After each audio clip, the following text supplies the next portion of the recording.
Ebibuuzo byongedde okubeera nga bijja ku bannayuganda oluvannyuma lwa General Yoweri Kaguta Museveni okwapoyintinga Jesse Miyingo ow'amatendekero ag'owaggulu nga minisita ow'ebyenjigiriza ow'ekiseera. Ebibuuzo bannayuganda bongedde okubeera nga babibuuza. Janet Museveni ali ludda wa? Ali mu mbeera ki? Era ki ekyatuukawo? Tugenda beera nga tubitunuulira. Wabula tubadde tuli awo ne Janet ne naavaayo n'obubaka obusiima bannayuganda okumusabira era okubeera nga mumuyiiriddewo omubiri mu kaseera k'abadde ayitamu. Yeebazizza nnyo mwami Museveni okubeera nga yamulowoozezzaako n'amuweereza obubaka obuwoomu okira ennyonza. Tugenda kubeera nga tubitunuulira mu ngeri y'emu. Honorable Muwanga Kivumbi ebibye byongedde okufuuka nnamulanda ng'amabeere g'embwa, nga kkooti etandise kuzannya kanneemu kannabbiri bannamateeka bagigugumbudde, era nga okusinziira ku munnamateeka Honorable Muwanga Kivumbi agamba bino ebintu birabika birina ekigendererwa ekirala. Bannamateeka aba Uganda Law Society bagaddewo era bateekateeka okwekalakaasa olunaku olw'enkya oboolyawo ku ebyo ebisoomooza amateeka ne bannamateeka mu Uganda. Tugenda beera nga nabyo tutuukayo olunaku olwaleero bagaddewo. Mu ngeri y'emu, General Sejjusa ayingidde mu nsonga za DNA ey'omugenzi Paul Job Kafeero ku baana 25 ababadde baggyibwako omusaayi, bazuddeko 4 bokka. General agamba waliwo ebitagatta. Tugenda kubeera nga twessa mu bigere by'abaana abamu. Omwana nga abadde amanyi kitaawe ye Kafeero naye nga maama we yafa. Omwana oyo awulira atya akadde kano nga takyalina ne gw'asobola kubuuza nti naye maama amazima watuufu navaawa? Tugenda kwessaako mu bigere by'abaana bano naddala nga maama yafa, taata yafa. Ani gw'alina okubuuza leero? Olugendo lw'ayolekedde kwe kutandika ekika ekijja. Naye ye abaana be agenda batuuma mannya ki? Yandigatuumye aga kitaawe, bamugambye si yamuzaala. Atandika ekika akitandika mannya ki? Diana Nabatanzi avuddeyo n'agamba abakazi tuli bazibu nnyo. Mbumpimpi akkaatirizza oluyimba lw'akazibwe kapo nti naye abakazi mwakafa obubi. Tugenda beera nga tutuukawo ebigambo tubyogere. Poliisi e Lubaga ekutte abavubuka abawererako ddala mu kikwekweto kyegenze mu maaso n'okuba ng'etondawo. Tugenda beera nga nabyo tubitunuulira. So nga bannamateeka okuva mu Europe eyo bawandiikidde mwami Museveni ekiwandiiko namutaayiika era abaanukule mu bunnambiro ku nsonga ku ngeri gye baakwatamu munnamateeka Ssaalongo Erias Lukwago. Bannamateeka abeegattira mu kibiina ekyawamu okwetooloola oboolyawo ensi eno bagamba mwami Museveni abannyonnyole mu bunnambiro balabe ki kye bazzaako.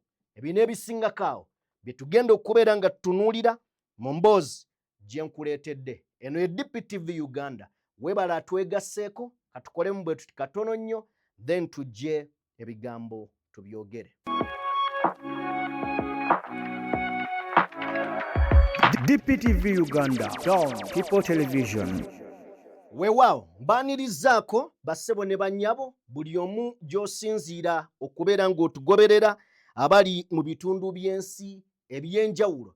Weebale nnyo, weebalire ddala naddala ggwe ali ku mukutu guno ogwa DPTV Uganda. Kyokola kya muwendo era nkugamba nti tojjanga okwo. Weebale okubeera ng'otugoberera. Kankulise abavudde ku mirimu mukulikireeyo ddala. Abagenda obugenzi tubaagaliza bisima. Musobole okubeera nga mufuna oboolyawo Omukama awe omukisa emirimu gy'emikono gyammwe. video gituwere like eyakatwegattako agenda maaso n'okubeera ng'ate osubscribinga. Mu ngeri emu nzikiriza nkutegeeze ku Sheikh Ashraf, omusomi ate era omulombi wa dduwa, munoonyeko gwe ayina ebizibu eby'enjawulo asobole okubeera nga akuyamba mu ebyo ebikutaataaganya oba ebikusumbuwa. Ku nnamba y'essimu eri ku screen y'esembe 714 muganda wange akuyambe. Oba oliawo katwolekere ebigambo nga bwe bizze olunaku olwaleero. Nzikiriza tutandike ne General Yoweri Kaguta Museveni tibahabulwa oluvannyuma lw'okuappointinga minisita w'amatendekero ag'owaggulu Jesse Miyingo, era nga mukadde kano Jesse Miyingo yagudde dda mu bintu era nga ekifo mwakajjadde mu kaseera kano kyekya mukyala wa Mwami Museveni era abadde minisita w'ebyenjigiriza n'ebyemizannyo Janet Kataaha Museveni. Mwami Museveni mu kiwandiiko kyawadde bannamawulire oba kyawadde ensi eno ategeezezza nti Jesse Miyingo agira akolanga acting Minister of Education and Sport. Olunaku olwajjo ekintu kyekimu kye yakoze ku Aruna Kasolo, yamulonze okubeera minisita, acting minister mu kifo kya foreign affairs wano mu bendobendo erya Africa. Kakati noono bamuleese adde mu kya Janet Museveni. Okwapointinga Jesse Miyingo kisparkinze debate ku internet. Buli muntu n'ayogera ky'ayagala nti emirundi mingi balabye Janet nga talabiseeko ku mikolo, okugeza omukolo ogw'okulayira kwa Mwami Museveni teyalabikako, so nga n'emikolo emabega egizze gibeerawo Mwami Museveni abadde abeera na muwala we Natasha. Ne tutuuka ku kulayira kw'aba minisita, kuba yalondebwa nga minisita ow'ebyemizannyo owa ebyenjigiriza n'ebyemizannyo. Ne tugamba owaayi katumulinde tunaamulaba ng'azze okulayira oba okukakasibwa mu paalamenti. Tetwalaba ku Janet Kataaha Museveni minisita, katugambe former minisita. Tetwalaba ku former waliwo abayinza okutandika ne musalaasalamu bino. Gwe nkyogera mu bulungi, former Minister of Education and Sport, kubanga taliiwo. Singa wali tewanditaddewo acting, ono akolanga kubanga oli taliiwo, ate yagenda okugenda nga ekisanja kye kyaggwako, so tannalayira, kitegeeza si ye minisita wadde nga bamuteeka ku lisiti nga minisita. Oba ntegeerekeka, bamussa ku lisiti y'abaminisita naye taapuruvingibwanga paalamenti era takubanga birayiro. Kitegeeza ekifo ekyo kibadde vakanti kuba eyakirimu ekisanja kye kyaggwako. Kakati bwe ŋŋamba fooma toteekawo ebibyo. Oyinza okugamba fooma yabaaki, bintu byebyo tobissaawo. Era Sajjime kalega nvaako kale waakiri yogereyo ekigambo kimu, kiriwa kyoyagala njogere? Oyagala njogere? Alayagaana mmwe.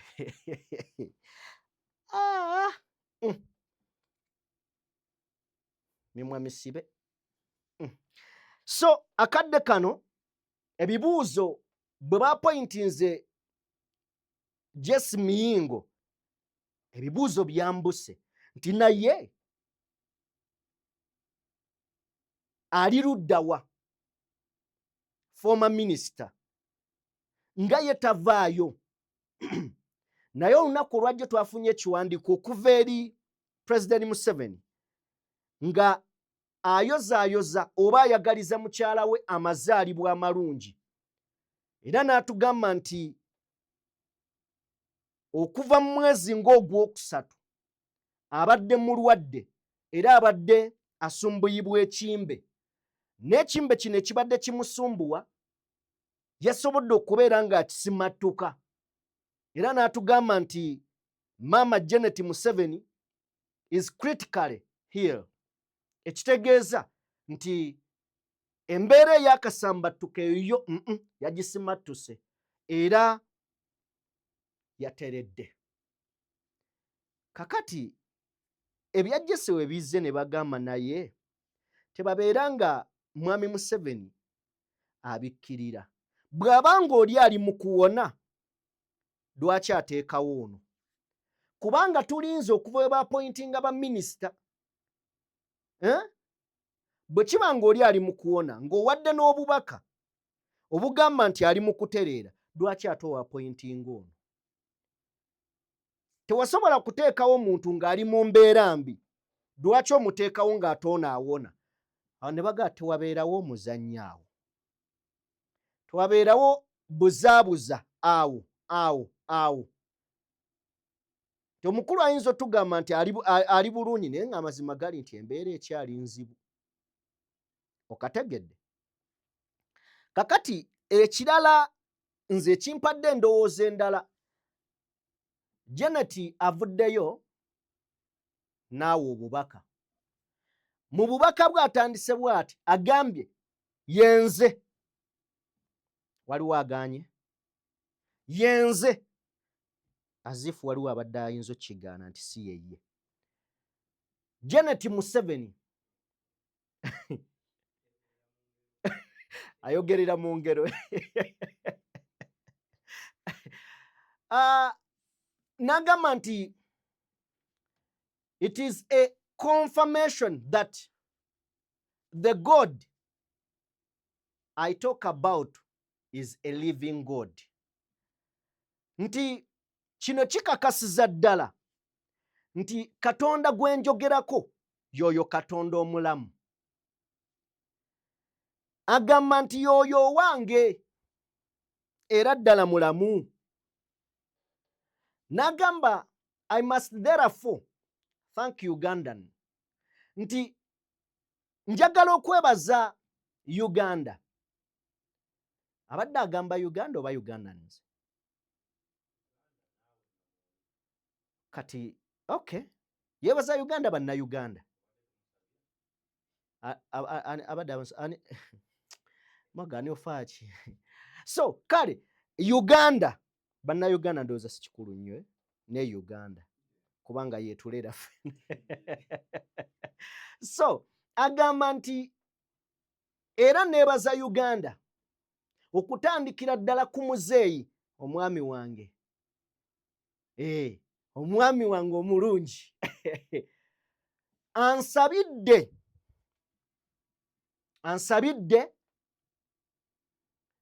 n'eggwanga lyonna. Ayongedde n'atugamba nti nyongera okutendereza Katonda atukulembeddemu okumumanya.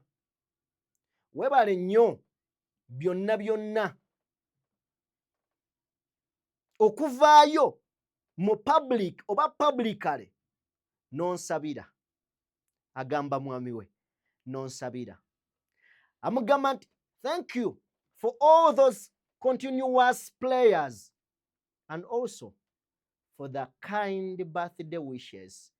Thank you for letting me know just how much I am loved. Webale nnyo okundetera okumanya oba okutegeera butya bwe njagalwa. Abigamba omwami we General Yoweri Kaguta Tibahabulwa atawabulwa Museveni.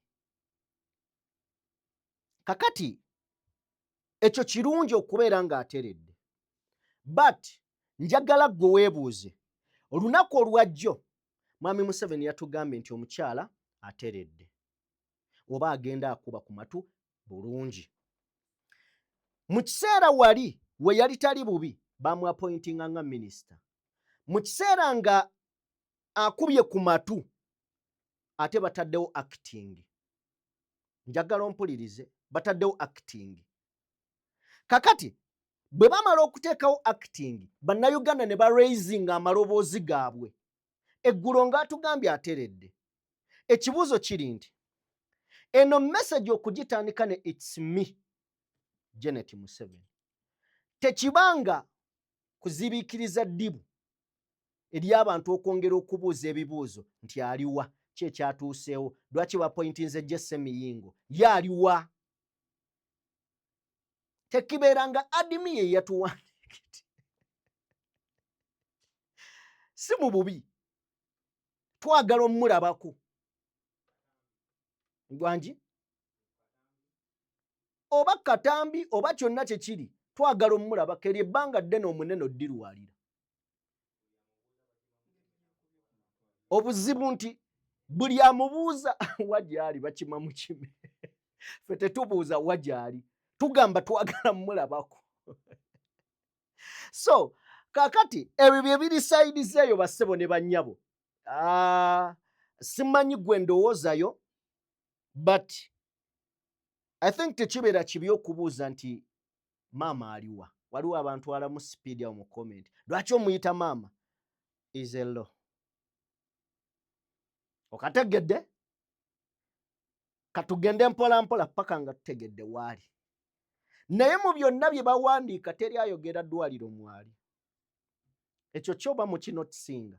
Mu byonna bye batugamba tebatubuulira ddwaliro newankubadde ensi mwali.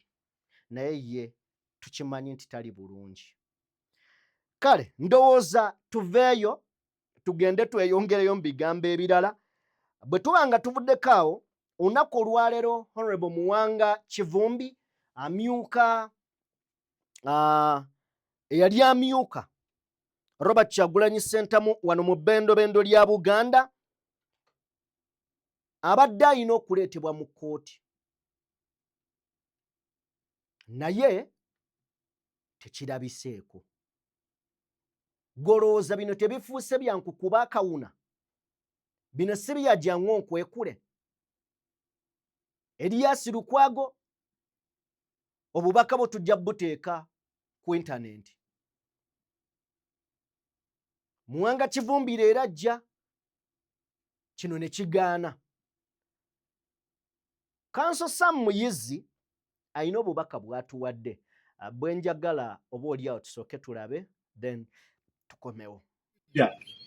Otuuka ekiseera ng'osaavinga buli muntu okuba puliida oba state attorney tekitegeeza nti ono omuntu wali gwe bavunaana tomuyinaako buvunaanyizibwa mu kuwa justice. Kyekyo lwaki siraba lwaki omuwaabi wa gavumenti alimba okuyisaawo ekyokuba nti asobola okutwala abantu n'abakuma kabulamubiri. Bafeeyo bulungi balage nti fayiro tekuli kintu na kimu. Gwe state attorney okusiiba ng'ogamba nti fayiro ng'omanyi tewali fayiro. Kakati abakozi ba gavumenti abali mu nsonga y'amateeka bwe batandika okulimba kakati ani gwe tuneesiga. So tuvumirira ensonga y'okweyambisa kkooti okukola ebikyamu.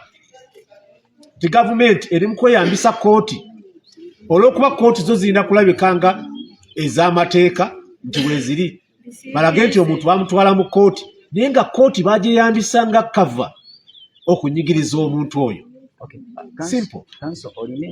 Kudda lwa gavumenti oba otuddewa waliwo ekituuka ekiseera nga ka muntu alina okuvaayo. N'otunuulira embeera y'omusango ogwo. Mulimu abaana batamanyi na lwaki bali wano. Oyinza n'obabuuza musango ki n'omusango tebasobola kumenya kubanga tebagutegeera. Kaakati bw'otunuulira ebyo byonna n'otunuulira abayizi abalina okubeera ku ssomero n'otunuulira omusango guno gye gwava, awo kkooti yandisinzidde ku ekyo ng'ovudde ne ku procedures zino n'egamba enough is enough. Bino bye mwogera tebikyagatta. Kkooti n'esiteyinga proceedings tokyasobola kugenda mu maaso na fayiro eno musooke mwetereeze. Keeko obuntu ne kkooti okusigala ng'ewulira oluyimba lwe lumu terukkiririzaamu, tewali muntu ayinza kukkiririza mu bye balimba. So we need a remedy. Wetaaga finality ku kulimba kwa state buli kaseera ngeyogera ku fayiro gye talina n'ekisinga otuluma kyekyo olwaliwo fayiro weeri state attorney taliiwo fayiro lwenaabaawo state attorney taliiwo state attorney lwaliwo fayiro teriiwo egyo emizannyo tugikooye. Olunaku olwajjo Mwami Museveni yagambye nti kyayagala okulaba era kye basaba Katonda ye ne mukyala we kwe kuweza emyaka 100. Naye bw'owulira ebikolebwa wano nga be bali mu buyinza oddamu ne obuuza ekibuuzo nti baabalala tebaagala kuweza myaka gya bukulu bwe gityo. 1 nga bali ebyeggulo bali ekyenkya bali ekyemisana ebyeggulo ne famire zaabwe munnange bayinza okuba balala tebaagala nga bano be baagala. Njagala just okuyitirako mu bigambo bya Robert Kyagulanyi Ssentamu katono nnyo. Ebimu ku ebyo bye yawandiise yagambye bw'ati: they treat us as subhuman. They kill our people for fun. Nti batuyisanga abantu abatali bantu. Batta abantu baffe ng'ekinyumo. Nti okutta bo baakifuula kinyumo. They kill our people for fun. Nabanyumizaako wano ekifirimu ekimu kye nalabako nga Gaya ali kazinga ke bamuleetera abantu ne babamusuulirawo mu mugga. Bwe babamusuulira mu mugga goonya ne zirya nga ye kye kimuwa essanyu yakola ssente ze n'obuyinza abulina. Kati bo bwe nkyagezaako tugamba wano nti bano batta abantu baffe nga bo banyumirwa okutta kwo nga kubanyumira. Kyagezaako kugamba wano n'agamba they rape our sisters and brothers. Barepinga oba bakaka basista baffe ne baganda baffe abalenzi omukwano ogutali mweyagalire. Abakazi babarepinga babali ebisasiro oba ebisiyaga n'abasajja babali ebisiyaga mu butali kweyagalira. Naye mu kinyumo n'okwagala okulaga munaakola ki? N'ayongerayo they touch us on camera. Batutokyalinga wakati mu kamera. Ennaku zino muwulira ensonga eriwo. Kanso Medad Sseggona yagamba nti essaawa yonna mulinde bajja fulumya ekifaananyi oba bayinza ofulumya ekifaananyi nga Lukwago ali bwereere. Era temwewuunya kuba baabimukuba baamwambula ne babimukuba. Tabs olunaku olw'ejjo yavuddeyo n'ategeeza nti bwe baamutwala baamwambula ne bamukuba ebifaananyi ne bamugamba singa olikola ensobi n'oddamu n'olumba omuntu wa gavumenti yenna nga tubita. Yagambye mujja bita sigenda kusikiza. Kakati katusooke tuyimirire ku ebyo byokka then tufune katambi ka Olivia Lutaaya. Nsaba otuwe katambi ako akabadde ku screen yawo aka Olivia Lutaaya. Abakyala tetusobola kusituka ne tugenda ku kitongole ekyo eky'eddembe ly'obuntu bawunanye MP baffe temutusobola kutuyamba ne tusituka.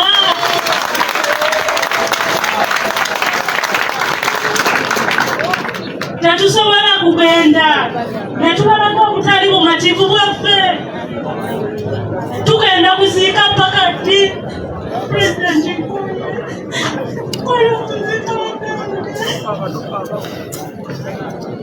abaana baabwe bali seefu, bakazi baabwe bali seefu, bazzukulu n'abazzukulu bonna bali seefu. Naye ffe abali sayidi eno munange twanyiiga. Naye buli w'oyagala okusituka ate bannaffe era be batukula ne tugwa. Soogera nti ndi musanyufu. Story ya muganda wange 2022 nze nali mukomera we yakwatibwa. One day nagambako Besigye nti nze yali mukomera nze nali seefu. nesigama nti nange gye nali seefu atiisibwa mukomera nti nze nalina emirembe nga teri agenda kunkwata bankole nga bye baakola muganda wange. Kiruma era kyeyayitamu abamu mukiteebereza nze nkimanyi era obulumi bw'abadde alina mbumanyi. Abantu abasinga bumbuza abaana balajana bagamba president tukoyo okuziika, but abakulu bo bepromisinga kweza myaka 10 balina abaana baabwe balina abantu baabwe, but others bakaaba ate ng'omulanga gwabwe teguwulirwa. So twagadde neyo ensonga nayo tugijjewo kakati mu ngeri y'emu nga tetunnava ku bigambo bya Kyagulanyi Ssentamu agambye they abduct us without remorse. Batuwamba nga tebalinamu yadde okwesika yadde okulumirirwa omuntu ne bamubuzaawo naabula amaziga mu famire zaffe, tears okuva mu famire zaffe zaawukanye. Oli ne bamuwamba agenda okudda nga famire yasaanawo, mukazi baamuwasa, baana baasaasaana, tebakyasoma n'ebintu ebiri bwe bityo. N'ayongerayo n'agamba nti they drive people into exile. Baleetedde abantu okudduka ensi yaabwe ne bagenda mu buwaŋŋanguse. Osobola okubala abantu wano mu Uganda ne gw'otalowoozaako ng'ebyamuwaŋŋangusa bya bufuzi. Wali awo bannamawulire, abantu ab'amaanyi, tunulya Justice Kisakye, just okuchallenginga nti nze ripooti yange eyogera ku Kyagulanyi yali bweti, wano gavumenti yakola bubi, ali mu exile. Isaac Ssemakadde, president w'aba nnamateeka Law Society mu Uganda, ali mu exile. Bangi nga ne Robert Mitembo, Kyagulanyi Ssentamu aka Bobi Wine, eyo gyali. Oyo Justice Kisakye, onkoze obulungi Morgan. So bino byonna Kyagulanyi ali mu byogerako mu kiwandiiko kino. They push others to commit suicide. Baleetedde abalala babateereddewo embeera ey'ejja mu bulamu bw'ensi ng'ensi ebafundiridde. Balaba tebakyalina kyakuzza. Baawe yali amuwa ekyokulya, ali mu kkomera. Ng'ovudde kubeera mu kkomera tamanyiddwako na mayitire. Yawambibwa 2019-2020 ebitongole by'okwerinda n'ebitongole byonna mu Uganda ne bimwegaana. Ogenda ommaliriza nga bakazi battu bejje mu bulamu bw'ensi olw'obusoberwa baabalekera abaana n'ebirala ebiri bwe bityo. Byonna Kyagulanyi abikoonerako wano. They ring elections with impunity, humiliating with impunity. Nti babba akalulu wakati mu kutyoboola nga tebalina kye batya. They mock us and post. Babba akalulu mu kutyoboola wakati mu mbeera yonna ne batandika n'okubeera nga batuŋŋoola ate nga bwe bapositinga. Ayongerayo n'agamba nti then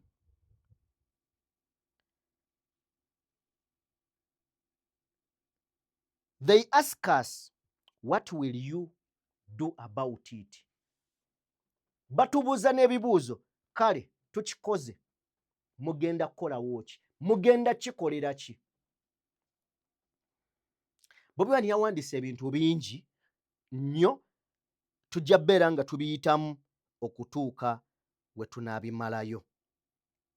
But when we remind them that they too are moral and that pain has a way of returning to its source, they suddenly remember the languages of morality. Bwe muvaayo ne mubateeka ku nninga mubagamba abaaye bye mutukola ebyo oba ne mukozesa ne mwagala mukole ku bye bakola, nga bakyusa olulimi bagamba nti mmwe ate musaanidde, mmwe ekyo mukyogedde bubi, naye bo tebaagala babye bakozeseeko bye batukola. So tujja gira tukomyawo ebigambo bya Robert Kyagulanyi Ssentamu. I think nenkya tujja beera nga tubyongerako tusobole okubeera nga tugenda mu maaso n'emboozi eno eggweeyo. Now tujje ku the Uganda Law Society of Uganda. Olunaku olw'enkya bateekateeka okubeera nga beekalakaasa. Era olunaku olwaleero nga bali ku biragiro bya mukama waabwe Isaac Ssemakadde, bagaddewo offices za Uganda Law Society. Bwe babadde mu lukuŋŋaana olwa Radican Bar nga bulijjo bategeezezza nti olunaku olw'enkya kwekalakaasa, era nga bw'olengeraawo ekizimbe kiggaddwa ne bateeka nawo Radican Bar resists ne bagamba nti kiggaddwa, closed. Leero lwe baggaddewo, enkya genda ku street kwekalakaasa. Beekalakaasiza ki? Enfuga y'amateeka erinnyiriddwa okufuuka ekidiba omuugwa mu Uganda. So enteekateeka nayo bw'etyo bw'eri mukwano gwange. Then nga tokyali ku nteekateeka y'amateeka yennyini, njagala okuddayo era nkutegeeze nti olunaku olwaleero ekibiina ekitaba bannamateeka abeegattira mu mukago ogwa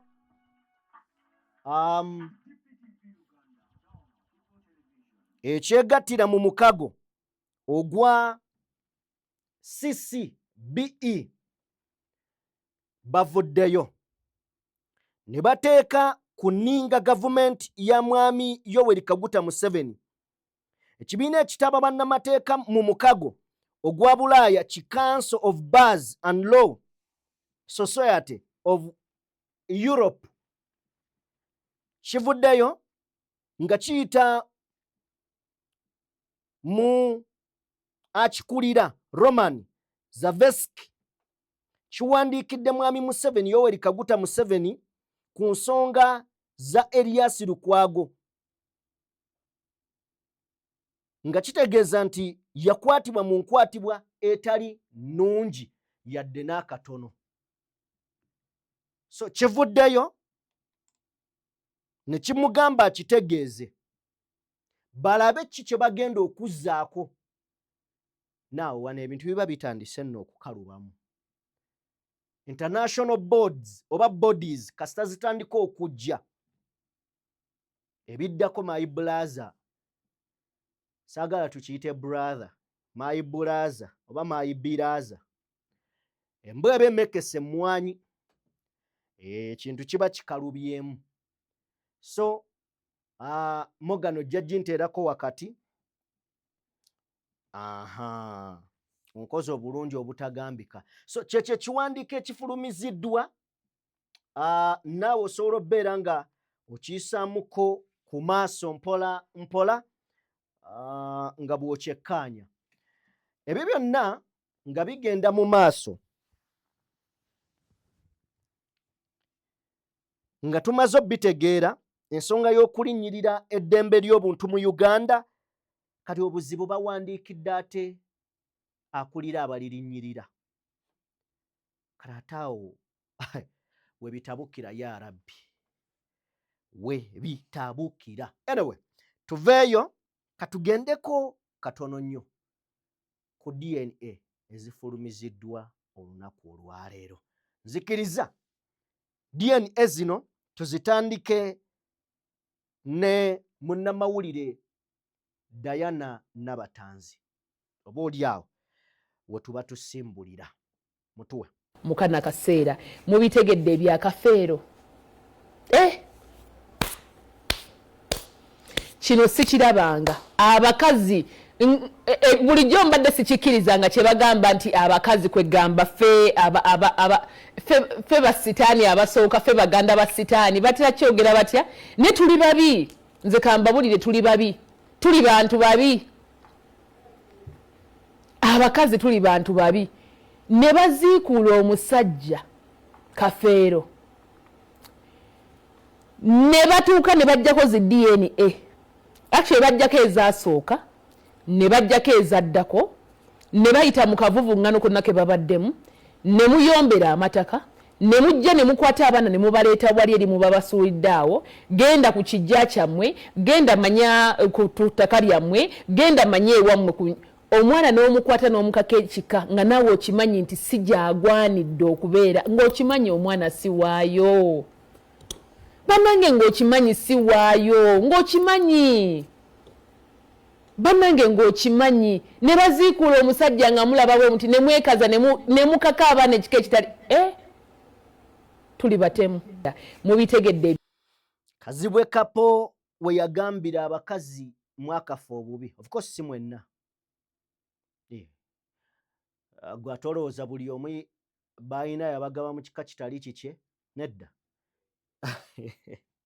si buli omu naye nga gano mazima ku bakazi 10 abakazi 6 bino babirina era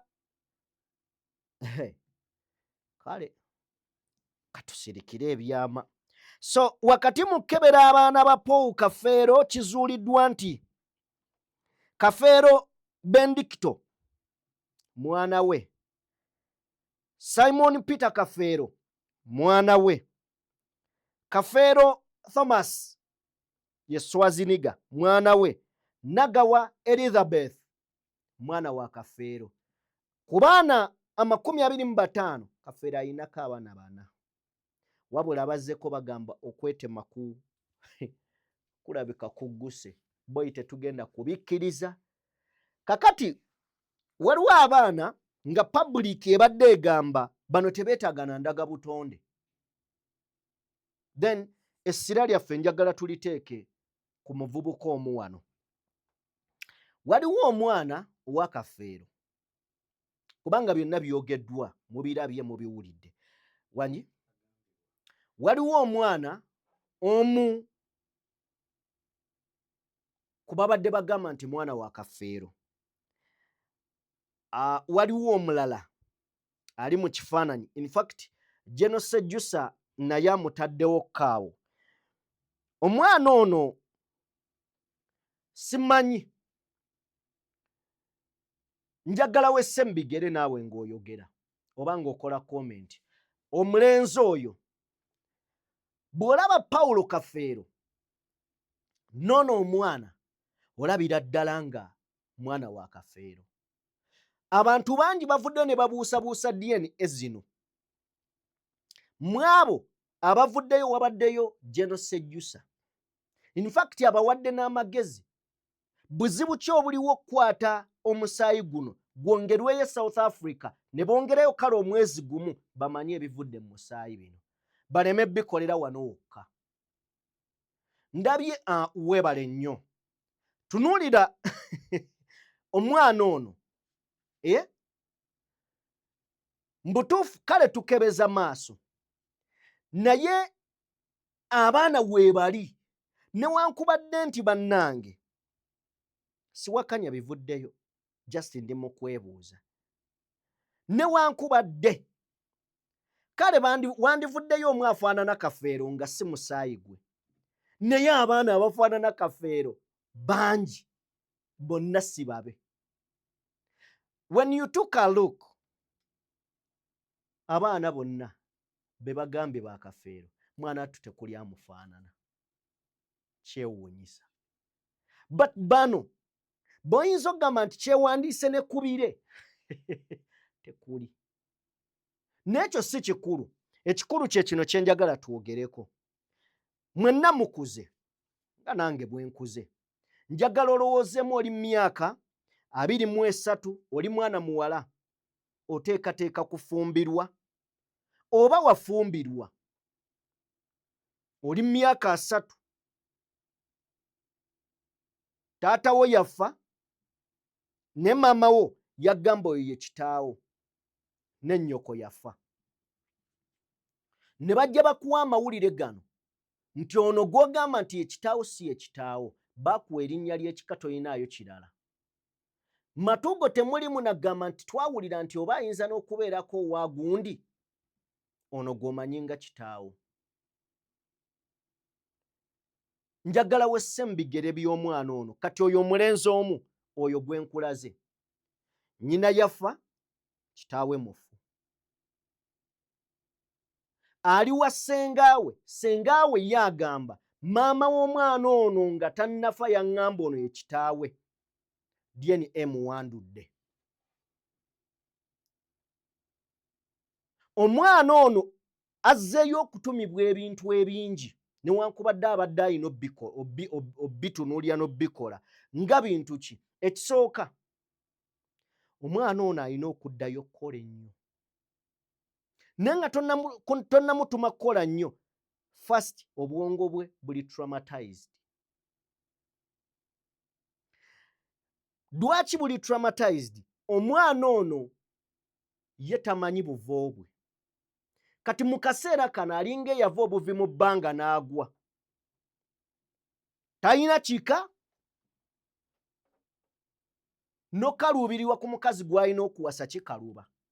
Awase wa kika ki? Asigale ku nkima ey'akafeero gye yali yeddira bamugambe si ye kitaawe.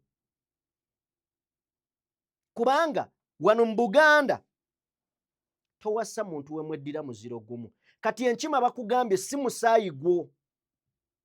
Awase oyo. Yawase wa kika ki? Kyatamanyi nti kati nava mu kino ng'oggyeko ekya nnyina. Omwana ono obulamu butandise okukaluba. Emotionally and physically. Agenda tandika otulugunyizibwa obulamu. Ndabyeko Carlton Scovia Nakamya munnamawulire. Ndabyeko Andrew Kyamagero munnamawulire. Jeno Sejjusa munnamagye yaganyuka. Ndabyeko abantu ab'enjawulo nga boogera ku bintu bino. Ekisooka abamu bempuliddeko batandise okkuba ebituli mu DNA zino. Abalala beebuuza ebibuuzo ŋŋanze oyo Carlton Scovia. Abalala ŋŋanze neebuuza abaana abafaanana ng'ono naawe nga ali awo ndaba bw'okyebuuza ono agenda tandika atya obulamu abutandike n'ani? Yandigenze n'agwa mu malaka nnyina n'amugamba maama kitange aliwa? Oli baŋŋambye si yeye, n'omusayi gugambye si yeye, aliwa? Nnyina n'ajjukira ku basajja be yabeera nabo kwolwo olunaku oba mu wiiki eyo. Kale tugezeeko ku kitayimbwa ye Wangabi. Okitegedde?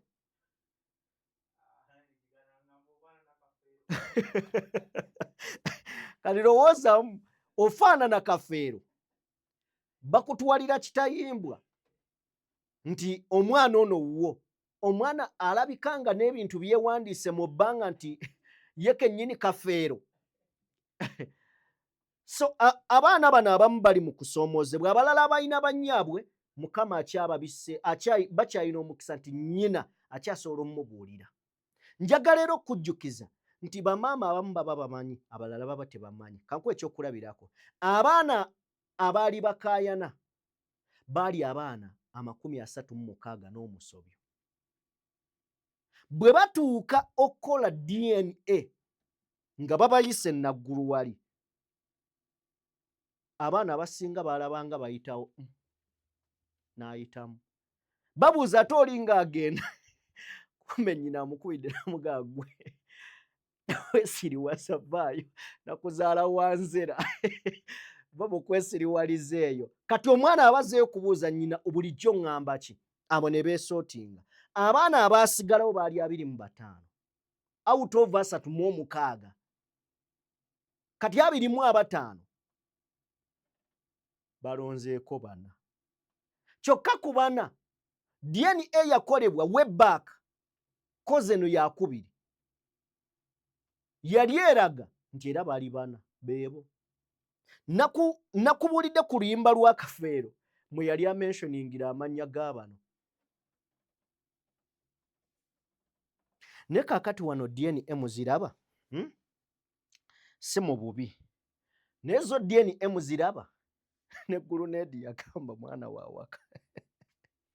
Ayo official mulabe. Dai. Anyway, DNA zino ndowooza tuddeyo ku ziri ezaffe. Ez'ennono. Ne zino DNA. N'ekirala kye ndabyeko, in fact ndowooza Carlton Scovia Nakamya olwo lwe luyimba. Tujja dduzanya n'erwerwo mwe yayogerera amannya g'abaana be. Ate nga DNA zigamba be baana be. Okitegedde? So, Carlton Scovia ayina ekigambo ky'ayogedde. Swazi, Simon Peter ne Elizabeth basigale naani? Kale agamba olumbe bw'onzita abaana bange basigale naani? Gw'onoobalabirira. Kakati mbadde nkugamba ani Carlton Scovia abuuzizza lwaki state erina interest nnyo mu DNA zino. Kibuuzo kya kulowoozaako. Abamu tulowooza nti lwakuba Kafeero yali mukwano gwa Balamu, but effort y'amaanyi eteereddwamu. Abaana bonna be bawandudde mumanyi nti nno baafuna looya. Mbadde mpuliriza looya agambye nti kyannaku baklayanti bange bonna sifunyeeko n'omu mwana wa Kafeero. Naye justice bw'etyo. So anyway, sijja kukiremerako nnyo. Maama yafa, yagenda okufa nga ndaze wa kitange Kiganda James. Era Kiganda James agenza okufa ng'ali proud nnyo ne Kivumbi Jime gwazaala. So sagala nemere mu bya bannange. Maama yafa bukyali sikyenyumirizaamu. Naye yali teyangaba walala. Basodde alina akayimba nti akyayina nnyoko odigida ng'omanyi. Enkyakugjayo n'akugaba ewalala. Naye weewaawo kitaawo baba bamukuwa nnyoko n'afa, teri we bagenda kukwata bagambe nti ate kati gw'oli mwana wa Nanziri. Maama takyuka ne taata babakyusa nga ssaawa. In fact ennaku zino ebiwandiiko bya gavumenti bakonsidalinga nnyo omukyala because naddala ebikwata ku mwana, kubanga omukyala maama takyuka. Tewali wasobola kugamba nti kati wava mu lubuto lw'oli tewava mu lwono. Anaye taata wange omuleese. Taata wange anaye nateranga buli wiiki okuweerezaayo kasente naye kaakati tekikyasoboka taata. Nze kwata nenzitunuulira.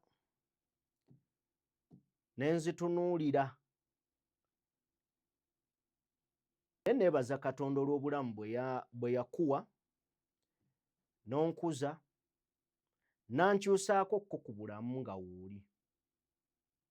Era neebaza Katonda nti bye nnali njayaana okukolera omuzadde nga nze omwana eyakulira mu nju ey'essubi, ennyumba ewagikiddwa emiti. Nayayaana nnyo kitange asuleko mu nnyumba, si nnyumba ya bbaati yokka, n'ennyumba erabika ng'eweebwa ekitiibwa ku kyalo. Era taata mmanyi gy'oli, oli musanyufu kuba wakiŋŋamba. ennyumba yazimbibwa n'ogyebakamu wadde kaali kaseera katono ka myaka ng'esatu kwena naye Mukama mulungi wagisulamu.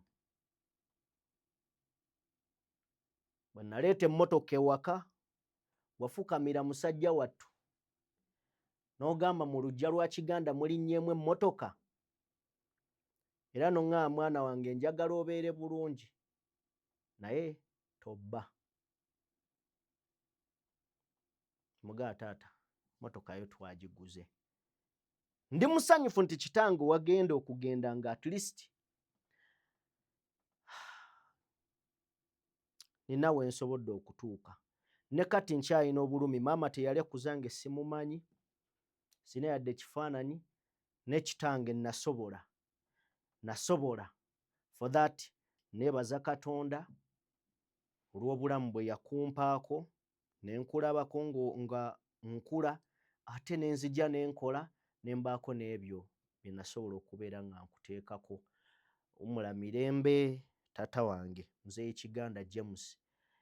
Omanyi ffe taata yanjigiriza leeta gye eyo esembayo James Jime, mutabani wange ye Jason oli Jailini, muto wange beba so tuli baleeta J John and J, so we are J family kuva ku taata.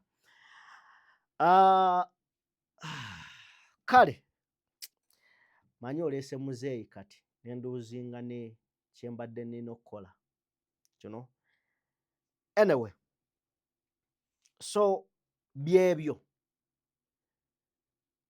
era njagala gamba mwenna abali ku vidiyo eno, that is abatuuse mu buno obudde, nga muzaddewo waali mwagale. Bw'oba olina obusobozi mukolere ekyamulema okukola kikole, kubanga olunaku lugenda kukeera ku makya lumu muzaddewo ave mu bulamu bw'ensi. Tolaba nti otambula ovimba oli w'amaanyi, tolaba nti okola ssente ne zijja, tolaba nti weeyagala ne mu banno bakuwaana. Muzeeyi wo oba nnyoko lw'anaafa oba bazadde bo lwe banaafa, lw'ojja okutegeera nti mu nsi waliyo ebizibu. Era ojja kutuula wansi oga ne maama bazadde bange nga bakyaliwo, bino ebizibu tebyannumbagananga. Gwe ali ku vidiyo eno mbigamba, gulira maama w'akanyama akalye, gulira taata w'akanyama akalye. Genda sanyusa ku bazadde bo, byonna bye baakunyiiza naffe abaffe baatunyiiza biteeke ebbali. Kale gwe weefuula amusonyiye naye muwe, kubanga eyo gwe gy'otali. Gwe gy'otali tomanyi bye basacrifice nga bakuba amaviivi ku ttaka ne gatuuka n'okunuubuka basabira mmwe. Gwe obe bulungi weeyagale mu nsi naye tokimanyi. Oli eyo weeyagala nze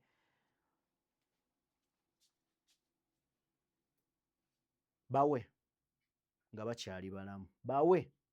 I repeat this, bawe. Yempeera. Akaseera kagenda kutuuka nga bafudde. Katonda bw'atakole bubi akuwanikira eddala otandike okkaabirira abantu. Kale singa nawa muzadde wange kati ng'olwo tuwogganira. Kyokka ate ekirala ekibi oyinza okugwa. Kale ate ekyo kiyinza okubeera ekizibu okutegeera nti ogudde lw'abazadde bo bye baakola ng'obe bulungi gwe n'otamanya. Abo abazadde bagwa ku bintu eby'enjawulo. Balina ne gye bagenda gy'atalituula kukugamba nti twatambula tugenda eno naye nga twagala mube bulungi baana baffe.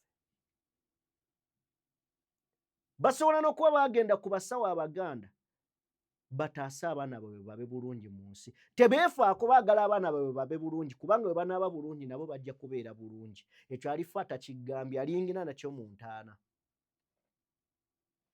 Godde eno omere amampaati mwagale bazadde bammwe. mubaagale baganda bange. Ne bw'oba taatawo yakunyiiza, bataata ffe tusinga okunyiiza. Ne bw'aba nnyoko yakunyiiza, mukubire essimu. Oba tomukubidde, kwata ekkubo genda. Genda y'ewaka. Genda bafumbe ekijjulo, bafumbe emmere. Ku kijjulo ekyo bagambe maama taata, bino byonna saba biveewo. Kkiriza ne bwe bansobe gikkirize, gwe. However much omanyi nti be bakyamu, gwe gikkirize. Otowolokoke. Nzikiriza tuggalewo n'akatambi kano. Ekyo kyonna kitutuusizzaayo lwa Paulo Kafeero n'omulenzi oli gwe nkugambye maama we yafa naye ng'amugayo ye kitaawo, leero akole ki? Nzikiriza tugende ndowooza tuggalewo ne kano. Poliisi mu Kampala n'emirirwano ekiri ekikeesiza leero yasuze yeezooba n'agavubuka mu Kampala. Agavubuka nga gagiriisa ebinyansi, ebisubi.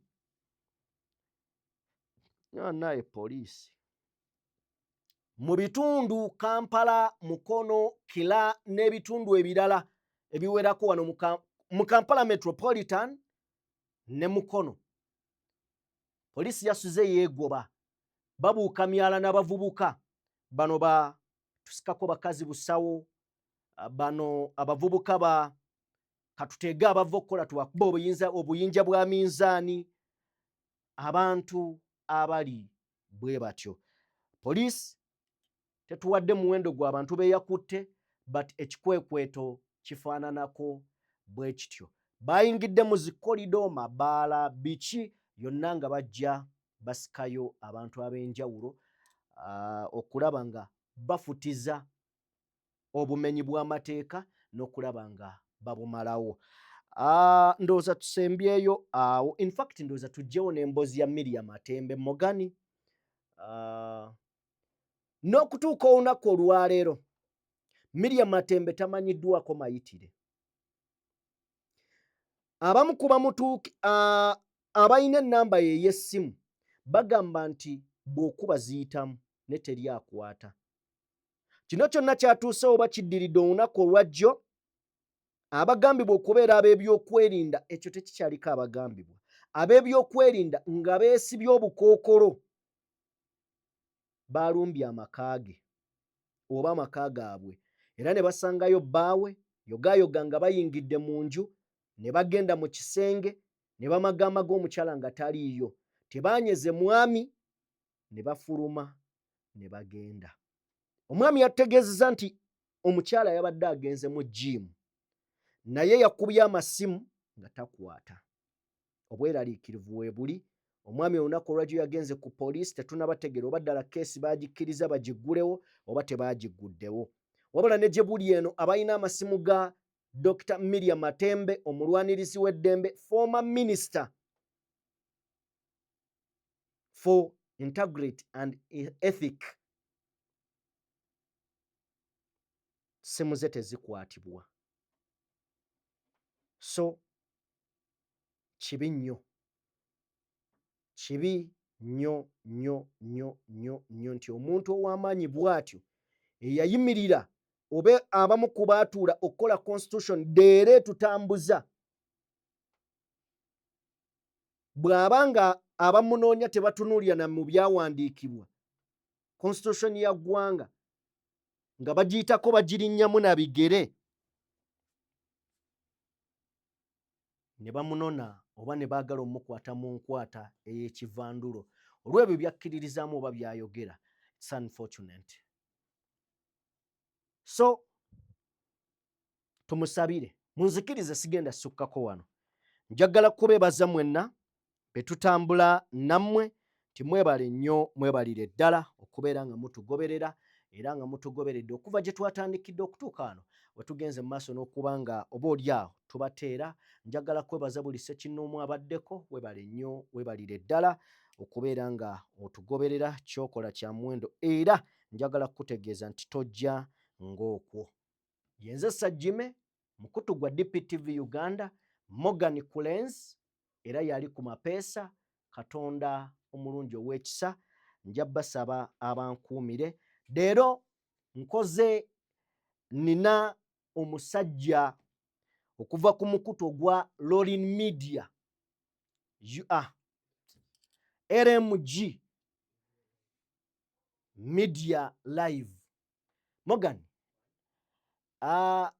omusajja ono ajje ayogere abantu bagende ku mukutu basubscribinge. Ono y'omu ku annaye jangu microphone endala eriwa eri eyo mwe microphone yajje mwe microphone yajje twogeremuko wano ebigambo kimu bibiri atubuulire agamba atya Lorin okuva ku mukutu gwa LMG Media. Okay. Jangu osooka otunyumizeeko ko ku kiboozi. Muganda wange Jimmy. Tukwaniriza ku mpewo oba ku mukutu gwa DPTV Uganda. Nange okusinkana muganda wange Sajjimmy. Wetuli nga bulijjo. Buza ku bantu katono nnyo then obalagirire. Omukutu guliwa gwe gwani kubeerako kyemmanyi kimu nti okola mawulire ga nkyukakyuka. Ekyo kituufu nnyo. Aba entertainment mujja tusonyiwa. Tukyafa ku ggwanga lyaffe.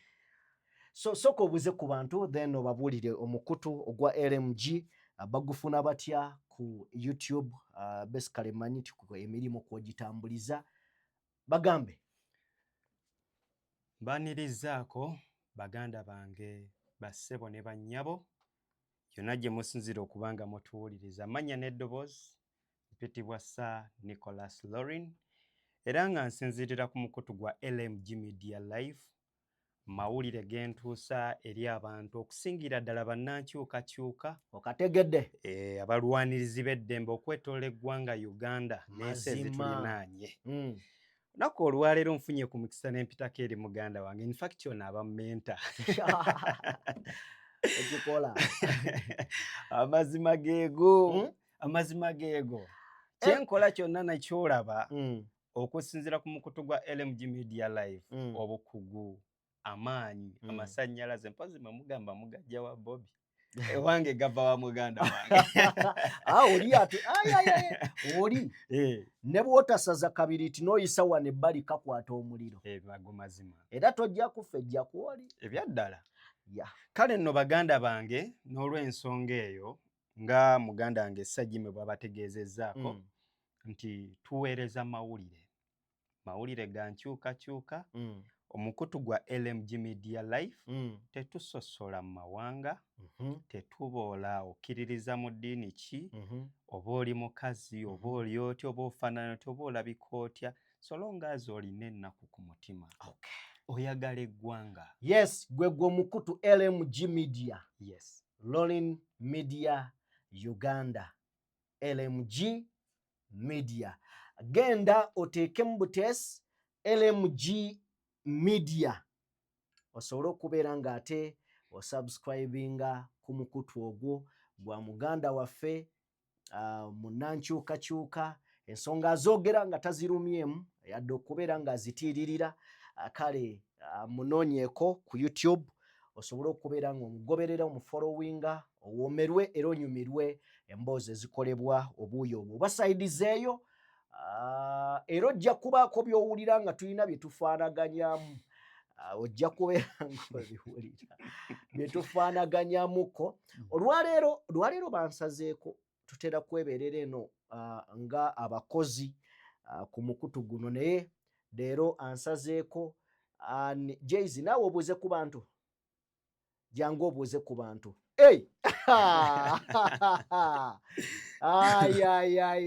Jayz jangu obuuze ku bantu.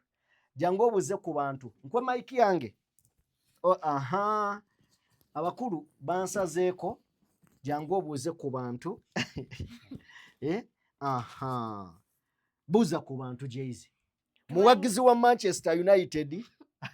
tuwanyizaako eyo gyonna gye musinzire okubeera nga mutugoberera obulamu buli butya era tusaba mubeere nga musubscribinga nga mulayikinga ne ku channel era eva okwogera naye mugisubscribingeko ate era mulayikinge.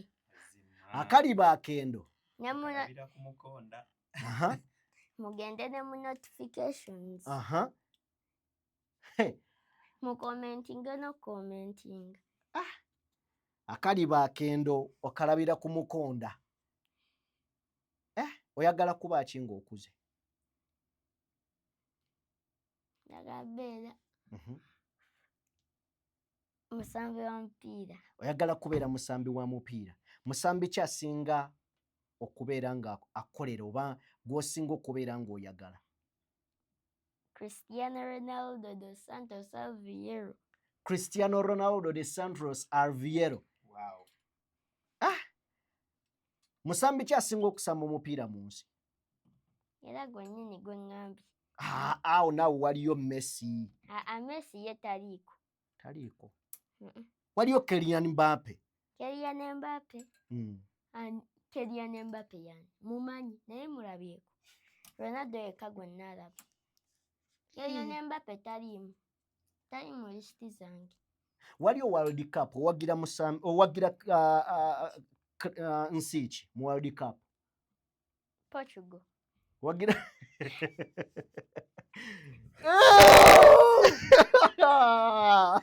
Adai kwega olabye Ronaldo ebibyo biwera. Okay.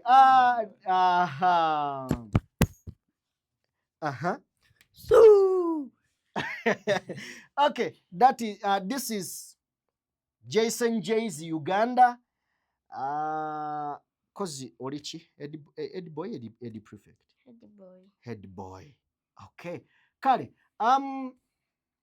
Eddie boy kusomero baliyita batya?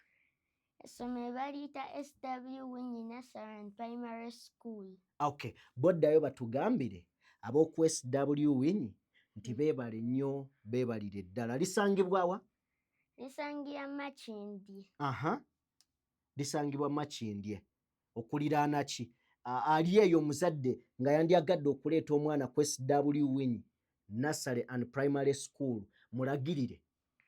Ogende Makindye Kalenda. Makindye Kalenda awo opposite. Oba otuuse ku ssomero tumira ku basomesa bo. Tumira ku basomesa bo. Tumire? Batumire. Your teachers.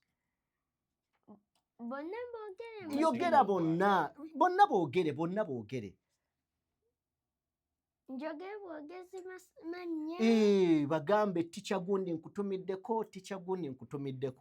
Nkutumiddeko teacher Steven, nkutumiddeko teacher Justin, nkutumiddeko teacher Swamira, nkutumiddeko teacher Gloria, nkutumiddeko teacher Babi, teacher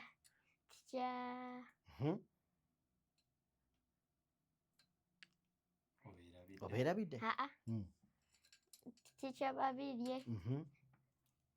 Bokka batusomesa mu class yaffe. So tumira ne ku balala abatabasomesa naye nga bali ku ssomero.